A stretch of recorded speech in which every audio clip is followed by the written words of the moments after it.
Chapter 97. The Departure for Belgium.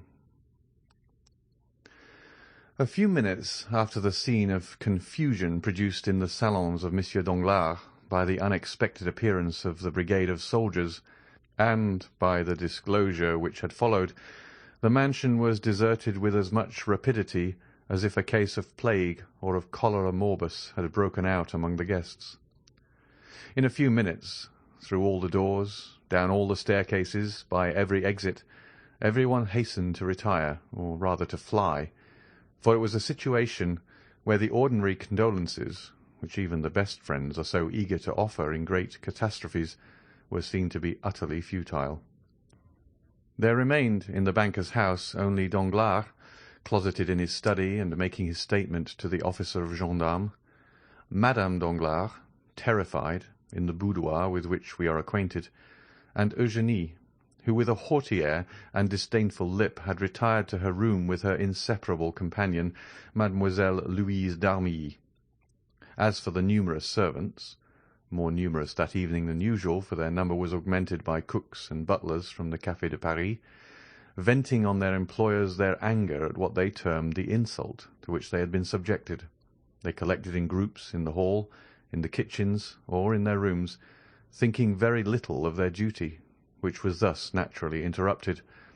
Of all this household, only two persons deserve our notice. These are Mademoiselle Eugénie Danglars and Mademoiselle Louise d'Armilly. The betrothed had retired, as we said, with haughty air, disdainful lip, and the demeanour of an outraged queen, followed by her companion, who was paler and more disturbed than herself. On reaching her room, Eugénie locked her door, while Louise fell on a chair. "Ah, what a dreadful thing!" said the young musician. "Who would have suspected it? Monsieur Andrea Cavalcanti, a murderer, a galley slave escaped, a convict!" An ironical smile curled the lip of Eugénie. "In truth, I was fated," said she. "I escaped the Morcerf only to fall into the Cavalcanti." "Oh, do not confound the two, Eugénie. Hold your tongue. The men are all infamous, and I am happy to be able now to do more than detest them. I despise them." "What shall we do?" asked Louise. "What shall we do?" "Yes." "Why, the same we had intended doing 3 days since. Set off." "What? Although you are not now going to be married, you intend still—" "Listen, Louise. I hate this life of the fashionable world, always ordered, measured, ruled like our music paper. What I have always wished for, desired and coveted, is the life of an artist, free and independent, relying only on my own resources and accountable only to myself. Remain here? What for? That they may try a month hence to marry me again? And to whom? Monsieur Debray, perhaps, as it was once proposed. No, Louise, no. This evening's adventure will serve for my excuse. I did not seek one. I did not ask for one. God sends me this, and I hail it joyfully." "How strong and courageous you are!" said the fair, frail girl to her brunette companion. "Do you not know me? Come, Louise, let us talk of our affairs. The post-chaise was happily brought 3 days since." "Have you had it sent where we are to go for it?" "Yes." "Our passport?" "Here it is." And Eugénie, with her usual precision, opened a printed paper and read: "Monsieur Léon d'Armilly, 20 years of age, profession artist, hair black, eyes black, travelling with his sister." "Capital! How did you get this passport?" "When I went to ask Monsieur de Monte Cristo for letters to the directors of the theatres at Rome and Naples, I expressed my fears of travelling as a woman. He perfectly understood them, and undertook to procure for me a man's passport, and 2 days after I received this, to which I had added with my own hand, travelling with his sister." "Well," said Eugénie cheerfully, "we have then only to pack our trunks. We shall start the evening of the signing of the contract, instead of the evening of the wedding. That is all." "But consider the matter seriously, Eugénie." "Oh, I am done with considering. I am tired of hearing only of market reports, of the end of the month, of the rise and fall of Spanish funds, of Haitian bonds. Instead of that, Louise, do you understand? Air, liberty, melody of birds, plains of Lombardy, Venetian canals, Roman palaces, the Bay of Naples. How much have we, Louise?" The young girl to whom this question was addressed drew from an inlaid secretary a small portfolio with a lock, in which she counted 23 banknotes. 23,000 francs, said she. "And as much at least in pearls, diamonds, and jewels," said Eugénie. "We are rich. With 45,000 francs we can live like princesses for 2 years, and comfortably for 4. But before 6 months, you with your music, and I with my voice, we shall double our capital. Come, you shall take charge of the money, I of the jewel box, so that if one of us has the misfortune to lose her treasure, the other will still have hers left. Now, the portmanteau. Let us make haste. The portmanteau." "Stop," said Louise, going to listen at Madame Danglars' door. "What do you fear?" "That we may be discovered." "The door is locked." "They may tell us to open it." "They may if they like, but we will not." "You are a perfect Amazon, Eugénie." And the two young girls began to heap into a trunk all the things they thought they should require. "There now," said Eugénie. "While I change my costume, do you lock the portmanteau." Louise pressed with all the strength of her little hands on the top of the portmanteau. "But I cannot," said she. "I am not strong enough. Do you shut it?"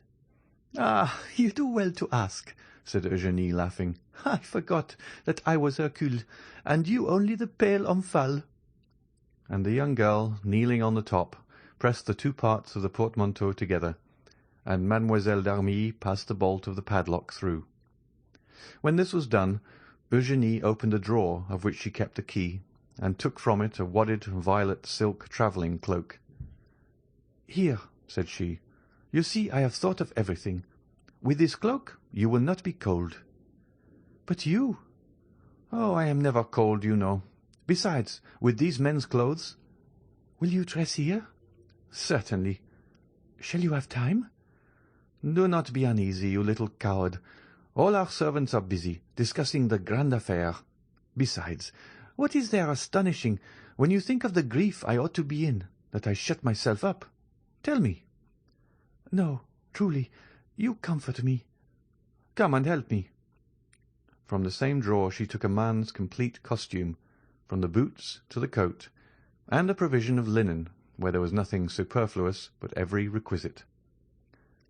Then, with a promptitude which indicated that this was not the first time she had amused herself by adopting the garb of the opposite sex, Eugénie drew on the boots and pantaloons, tied her cravat, buttoned her waistcoat up to the throat, and put on a coat which admirably fitted her beautiful figure. "Oh, that is very good, indeed, it is very good," said Louise, looking at her with admiration. "But that beautiful black hair, those magnificent braids, which made all the ladies sigh with envy, will they go under a man's hat like the one I see down there?" "You shall see," said Eugénie, and with her left hand seizing the thick mass, which her long fingers could scarcely grasp, she took in her right hand a pair of long scissors, and soon the steel met through the rich and splendid hair, which fell in a cluster at her feet as she leaned back to keep it from her coat. Then she grasped the front hair, which she also cut off, without expressing the least regret. On the contrary, her eyes sparkled with greater pleasure than usual under her ebony eyebrows. "Oh, the magnificent hair!" said Louise with regret. "And am I not 100 times better thus?" cried Eugénie, smoothing the scattered curls of her hair, which had now quite a masculine appearance. "And do you not think me handsomer so?" "Oh, you are beautiful, always beautiful," cried Louise. "Now, where are you going?" "To Brussels. If you like, it is the nearest frontier. We can go to Brussels, Liège, Aix-la-Chapelle, then up the Rhine to Strasbourg. We will cross Switzerland and go down into Italy by the Saint-Gothard. Will that do?" "Yes." "What are you looking at?"